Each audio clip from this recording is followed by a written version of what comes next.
Welcome back to Let's Play Kanon Standard Edition for the PC. The last episode, we got everything arranged, sort of.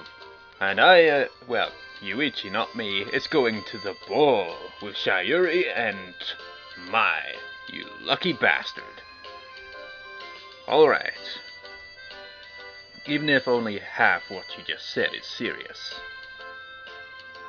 I would totally go to a ball with these two, and I would never want to go to one of those. But if it's with them, fair enough.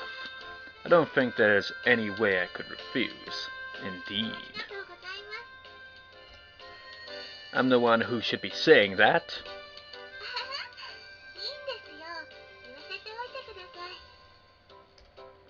As you wish.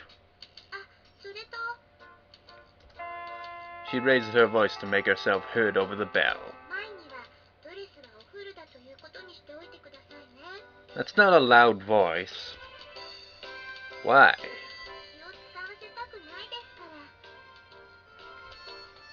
Certainly that could make it easier on the rest of us. Alright. We part without further ado. As a matter of fact, I'm not convinced it's worth worrying about what Mai thinks of the dress, imagining her likely reactions.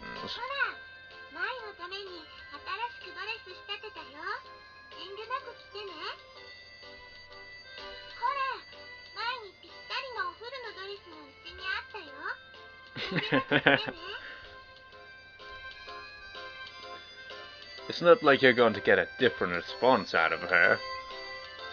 I guess that's where Sayuri benefits from long acquaintance. She might see subtleties in Mai's expressions that are invisible to me. Maybe if I got her to interpret for me, I'd end up knowing all Mai's innermost thoughts.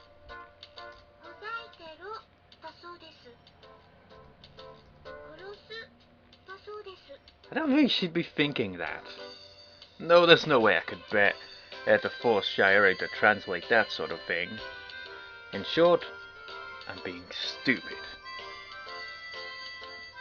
He finally admits it. Second and third periods pass with me doing my best to concentrate on them. But while I strain and suffer, it appears that those around me are not finding it hard to sit still. Of course, they're all asleep, but still. Am I the only restless one? Oh, the humanity! Why are you looking so cheerful then? You're acting like school's over for the day. Kitagawa's behavior come lunchtime confuses me. That's because school's over for the day. I'm gone. He picks up his bag and turns to leave. Oh? Turning back. Please don't tell me you'd forgotten we have the afternoon off today. I'd forgotten. Oh Lord. The guy actually bursts out laughing as he leaves. Ha ha ha ha ha ha. My voice gives me super strength. Shut up, Kitagawa. Asshole. Now I remember. The afternoon's lessons have been cancelled in order to prepare for the ball. I do remember hearing something of the sort announced during homeroom yesterday. Well, you weren't concentrating, it seems, Yuichi. So I call bullshit on you trying hardest to concentrate. But I was so preoccupied with the question of how to procure a dress that I didn't bother to take it in. Remembering this cheers me up. To no end. Why, you ask? Because I'm a second year. Apparently, the routine here is that the preparations are left to the first years. And since there's no need for the rest of us to stick around, we get to go home now! Freedom!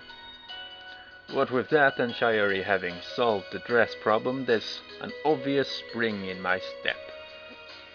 Anyway, we may have a free afternoon, but out of habit I head for the usual place for lunch. As I reach the top of the stairs, Sayuri is laying out boxes of food, and Mai is waiting for chopsticks in hand. Smile, Mai! I plunk myself down beside them and grin into Mai's expressionless face. Looks like we found you a dress.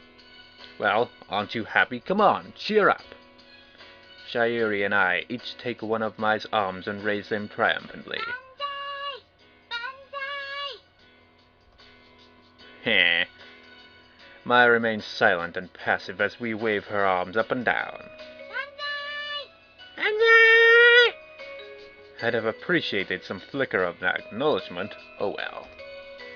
Oh, Sayuri-san and I are coming too! I hope you weren't looking forward to going by yourself, 'cause we aren't letting you.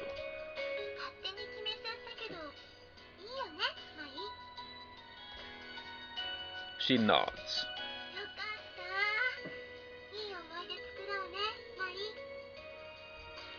Sayuri's face has been one big smile throughout, as though all her thoughts are now on tomorrow night.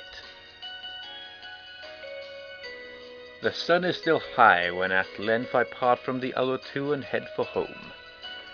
Even now, first years I've never even seen must be slaving away to prepare the place for our pleasure. I believe the venue is the gymnasium, but they'll be transforming it beyond recognition. When I get home, I spend a while cleaning out my room, which has become cluttered and somewhat dusty.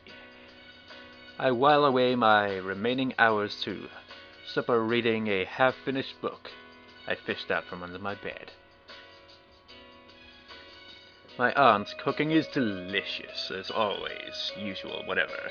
Seeing me eating it maybe rather fast, Naoki comments with a laugh that nobody is going to take it away from me. Does my way of eating look that desperately greedy? Probably. I can't help it either. When I have like stuff like Chinese, it's gone within a matter of 10 minutes tops. After supper, I chill out in the living room, watching a TV drama. It approaches 8 o'clock, and the crime still hasn't been solved. That's when I realize it's a 2-hour-long show. That's an hour left, an hour I can't afford to lose. I'm going out then. I stand up reluctantly. A startled gasp from Naoki, who's also watching it. Yeah. I wouldn't have started watching it if I had realized it was so long. It's very pointing seeing the first half of a drama in a genre which has the best part at the end. But I know who did it already. Bluffing is one of the few things I do seem to be good at. I feel better about the whole thing when I get outside. So who was it? Who committed the crime? Was it you? No. I'm stepping into a world so unreal that I have little need for fiction. I hurry through the night to the school. It always looks the same, doesn't it? Hey, Mai! Supper time! Maybe I feel like celebrating because I learned last night that Mai doesn't mind me coming. Whatever the reason, that's why I've gone and bought something like this. Look, tonight we've got natto rice. Natto rice, whatever. Believe it or not, they even sell ready-to-eat rice there. And beautifully mixed natto to put on it. Doesn't that look good? Mai nods. Personally, I find the stuff rather unpleasant to look at, and worse to eat, but that can't be helped. It's Mai I'm happy about, so my choice was made based on what I know of Mai's tastes. You choose natto when we had maki sushi before, right? So I figured you probably like it. Does she ever say, I really like it, I like it? Is it like, I really don't mind it?